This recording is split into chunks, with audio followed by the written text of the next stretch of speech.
안녕하세요, 이 팀장입니다. 지난 시간 광운대학교의 2024학년도 수시 전형계획을 분석했던 것에 이어 오늘은 상명대학교의 2024학년도 수시 전형계획 콘텐츠를 진행하고자 합니다. 광명성가 라인대학 중 명지대학교의 2024학년도 수시 전형계획 콘텐츠는 제작하지 않을 예정인데 그 이유는 명지대학교와 명지전문대학교 통폐합 학사구조 조정안이 적용된 2024학년도 전형계획안이 확정되지 않았기 때문입니다. 학교법인 명지학원이 파산 이슈 및 회생 절차가 잠시 떠들썩했었는데 명지대학교는 이 파산 문제를 확실히 해결하기 위해 2022년 4월부터 명지전문대와의 통폐합을 준비하고 있습니다. 그로 인해 정원 감축 및 학과의 개편이 진행되는 중이며 지난 11월 발표된 통합명지대학교 학사구조 통합안 초안에서는 철학과나 물리학과뿐 아니라 세계에서 유일한 바둑학과를 젊은 층 참여 미달로 폐과할 계획이라고 밝혀 학내 구성원 및 여러 바둑계 인사들이 반대 의견을 내기도 하는 등 험난한 통폐합 절차를 거치고 있습니다. 2024년 또는 2025년 이러한 통폐합이 완료될 예정인데 이 과정에서 명지대학교의 학사구조가 어떻게 바뀔지 불투명하다고 할 수 있고 전형계획과 실제 수시 모집 요강 간 입학 정원에도 큰 차이가 생길 것으로 전망되어 정확한 사항이 확정되기 전까지 명지대학교 관련 콘텐츠는 잠시 유보하려 하니 명지대학교를 지망하는 수험생 여러분께서는 양해해 주시기를 부탁드립니다. 오늘 이 콘텐츠에서 다룰 상명대학교는 2024학년도에 들어 정원 내 모집 인원이 대폭 축소되고 학생부 종합 전형의 전형 방식이 완전히 바뀌는 등 굵직한 변화를 많이 주었기 때문에 상명대학교 입시에 관심이 있으신 학생 및 학부모님들께서는 오늘 이 콘텐츠에 주목해 주시기 바라며 바로 시작해 보도록 하겠습니다. 우선 상명대학교 입학처에서 공지한 2024학년도 수시 정시 주요 변경사항입니다. 2024학년도 상명대학교 전형계획에서의 가장 큰 변화이자 오늘 가장 메인으로 다룰 변화사항은 학생부 종합 상명인재 전형의 면접평가 폐지입니다. 모든 모집 단위에서 면접평가를 실시하지 않는 것은 아니고 서울 캠퍼스의 예체능 계열 스포츠 무용학부 스포츠 건강관리 전공, 미술학부 조형예술 전공, 미술학부 생활예술 전공 및 천안 캠퍼스의 모든 예체능 계열 모집 단위에서는 면접평가를 그대로 유지합니다. 그러나 메이저 리서치의 콘텐츠를 읽으시는 수험생 여러분들은 대다수가 인문 자연 계열에 해당하므로 이번 콘텐츠에서는 학생부 종합 상명인재 전형에서 면접을 실시하지 않는다고 말씀드리도록 하겠습니다. 서울 캠퍼스 국가안보학과의 수시 학생부 교과 고교 추천 전형 및 정시 나군 수능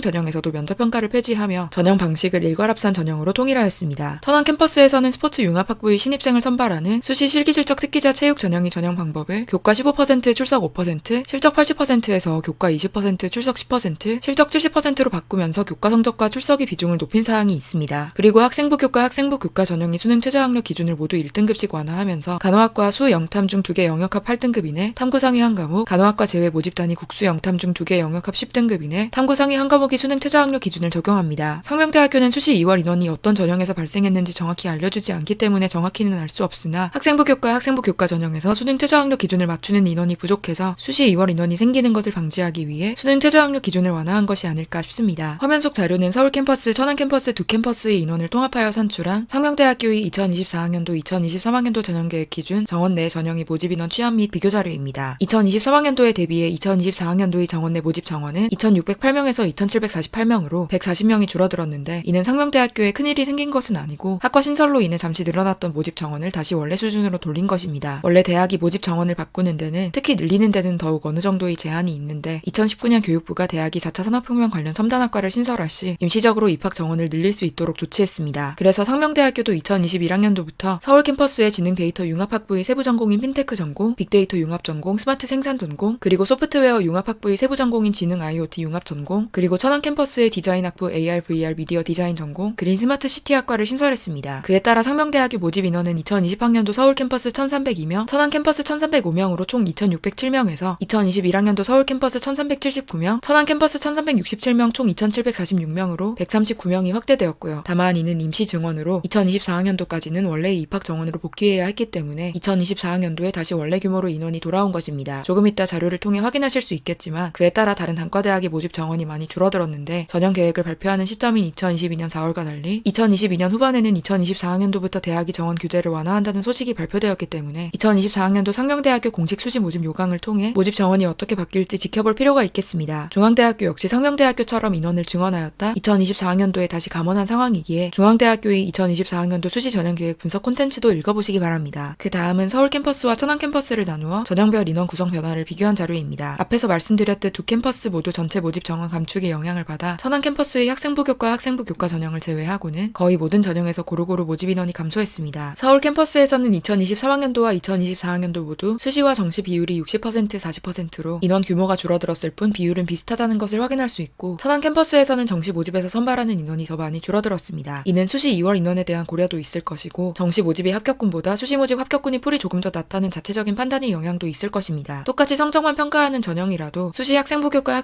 전형에서는 교과 100%의 수능 최저학력 기준을 적용하기 때문에 내신 성적 평가와 함께 수능 최저학력 기준 충족 여부도 살피게 되니 수능 100%인 정시 모집보다 학생의 학업 역량을 검증하는 절차가 한 번 더 있다고 할 수 있으니 말입니다. 그 다음은 서울 캠퍼스와 천안 캠퍼스를 나누어 각 전형이 모집 단위별 인원 구성 변화를 비교한 자료입니다. 전체 모집 정원이 줄어들면서 학과별 모집 인원에도 여러 차이가 생겼기 때문에 단국대학교 2024학년도 전형계획 분석 콘텐츠와 마찬가지로 이번 자료에서도 정원 내 모집 인원을 정리하였습니다. 서울 캠퍼스의 여러 모집 단위에서 모집 인원이 줄어들었는데 그 중에서도 영어교육과의 인원은 15명이나 줄어들었습니다. 상명대학교 사범대학은 교원 양성기관 역량 진단에서 B등급을 받아 인원 감축 대상이 아니고 상명대학교가 사범대학으로 시작한 학교이기 때문에 사범대학이 파워도 입결도 우수한 편이라 왜 이러한 대규모 인원 감축이 일어난 것인지 의문이 생겨 이 팀장이 조사를 해본 결과 이는 이전에 사범대학이 정원 조정에서 유예되었던 것을 감안한 것이라는 결론을 얻을 수 있었습니다. 석 소장님께서도 소개하신 대학 특성화 사업은 교육부의 자료에 의하면 대학 정원 감축 효과가 가장 컸던 사업이기도 했는데 상명대학교가 이 사업에 참여하던 시기 학과를 구조조정할 때 사범대는 사범대 평가를 이유로 정원 감축에서 빠지게 되며 다른 학과의 정원이 추가적으로 빠졌습니다. 이에 따라 또 학과의 정원을 줄여야 하는 2024학년도와 같은 상황에서 사범대학 전공 중 모집 인원이 45명으로 가장 많았던 영어교육과의 인원이 다른 학과와 마찬가지로 30명 수준으로 줄어든 것으로 보입니다. 모든 전형이 인원이 줄어드는 추세를 보이는 가운데 천안 캠퍼스 학생부 교과 학생부 교과 전형의 인원은 증가하였습니다. 물론 모든 모집 단위에서 해당 전형으로 모집하는 인원이 증가한 것은 아니고 글로벌 지역학부, 글로벌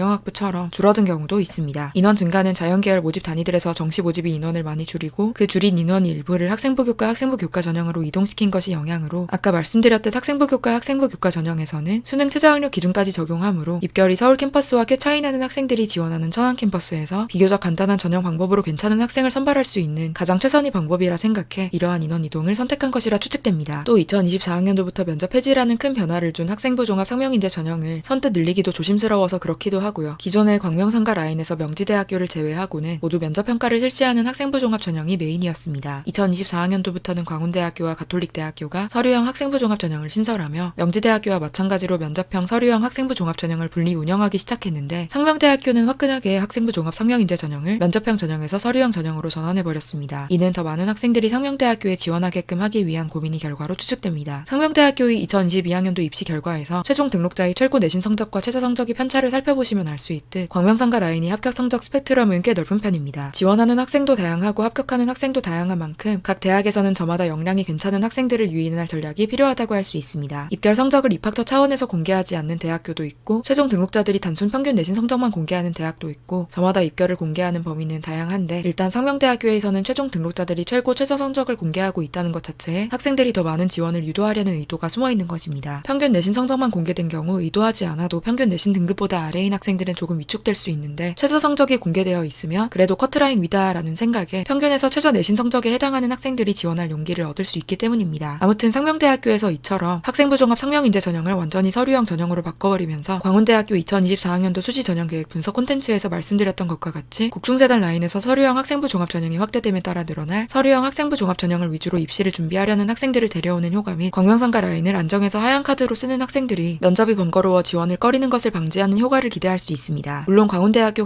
가톨릭대학교처럼 조심스럽게 서류형 학생부 종합 전형의 비중을 늘리는 방법도 있지만 상명대학교는 학생부 종합 전형에서 서류 100%의 수능 최저학력 기준을 적용하지 않는 전형으로의 정체성을 굳건히 하며 서류형 전형에 지원할 학생들을 더욱 적극적으로 유입하려 하는 것으로 보입니다. 더군다나 학생부 종합 상명인재 전형은 광명상가 라인 학생부 종합 전형 중 수능 전 면접을 실시하는 유일한 학생부 종합 전형이었고 수능 전 면접을 실시함에 따라 수능 이후 면접을 통해 수시 납치를 방지하려는 학생들은 지원하지 않았습니다. 즉 상명대학교에 대한 의지가 거의 없지만 보험 느낌처럼 지원하려는 학생보다 합격하면 어느 정도는 등록할 의향이 있는 학생이 지원하라고 수능 전 면접 실시를 통해 이야기하고 있었던 것이며 이러한 맥락에서 서류만 제출하면 합불이 결정되는 서류형 전형으로의 전환이 더욱 수월했던 것입니다. 그러면 면접평가가 폐지됨에 따라 입결이 올라갈 것인지 내려갈 것인지 물어보실 수 있는데 이는 확신할 수 없습니다. 학생부 종합 전형의 특성상 내신만으로 설명하기 어려운 지점이 있다는 당연한 이야기를 제외하고서라도 면접형 서류형 학생부 종합 전형을 분리 운영하던 국민대학교와 명지대학교의 입결을 찾아보아도 어떤 전형의 입결이 유의미하게 높지는 않기 때문입니다. 국숭세단 라인에서 면접형 전형만 운영하던 숭실대학교, 세종대학교와 서류형 전형만 운영하던 단국대학교의 입결에서도 어떠한 경향성을 보이고 있지는 않습니다. 다만 확실한 점은 면접이나 자기소개서로 대학의 지원자의 이야기를 할 수 있는 수단이 없어졌기 때문에 학교생활 기록부만 보고도 여러분이 학업 역량이나 학과 지원 이유가 잘 드러나게끔 현명하게 학교생활 기록부를 설계해야 한다는 것이고 자기소개서의 폐지 등 학생부 종합 전형을 둘러싼 환경의 변함에 따라 바뀐 새로운 학생부 종합 전형 평가 요소 및 평가 항목에 여러분이 생활 기록부가 얼마나 부합하는지 어떤 점을 개선해야 할지 분석해보시기 바랍니다. 어쩐지 2024학년도 상명대학교의 포지션이 기존 국중세단 라인에서 자기소개서를 가장 가장 빨리 폐지하고 유일하게 메인 학생부 종합 전형을 서류 100%의 수능 최저학력 기준을 적용하지 않는 방식으로만 운영하던 단국대학교와 비슷하다고 할 수 있는데, 이러한 전형 방식을 유지하던 단국대학교도 학생부 종합 DKU 인재 면접형 전형을 신설하며 2024학년도부터 면접평가를 도입한 만큼 앞으로 상명대학교가 계속 서류형 전형만 실시할지 면접형 전형을 부활시키며 서류형 면접형 전형을 함께 운영하는 것으로 변경할지는 지켜볼 필요가 있을 듯합니다. 그러면 오늘 이 콘텐츠 또한 도움이 되셨기를 바랍니다. 감사합니다.